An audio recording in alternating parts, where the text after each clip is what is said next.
ता काଣା ହେଲା ଯେ ଆମ ନେନି ଏତେ ଖୁସି ଦୌଡ଼ୁଛି। तो hey guys welcome to my दादा भावजा मिनी ब्लॉग। तो मुझे जो आज सेंटर क्या लगे आम नेने की डाकिछन तो चाउल और अंडा काଣା मैंने देवी बोले कहले तो डाकिछन तो से आम जाऊँ सेंटर।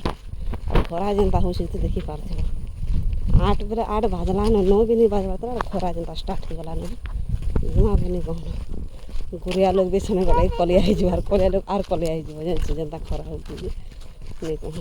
तो चल मुझे सेंटर के जाकर देखुଛି। सो यहाँ हूँ आमर गाँव सेंटर देखी पारे केन्ता अच्छे सेंटर भी अच्छे स्कूल भी अच्छे। तो आम नेने कि अंडा चाउल चूला देला करके टणमु टणमु सीधा कर पलि जाऊे घर के केते खुश रे देखुचे। तो अंडा देला आउ चाउल दे आलू दे भाजी भुजा कर खाएबा बोले तो आम देला कर छेनु सीधा कर पलि आसुछु न बहुत खरा हो कहीं सब लोग आसी आसी करके गले न मुझे खाली लास्ट थे तो मोर लगे वेटिंग रे थे तो मुझे आसने देला करके पलुछान घर के बहुत खरा रुआ जहाँ भी जदि कि बाहरी बार से खरा के बोले छता पानी चश्मा सब पिंधार बाहर मरीजी बाटे एंता खरा हो देखुच।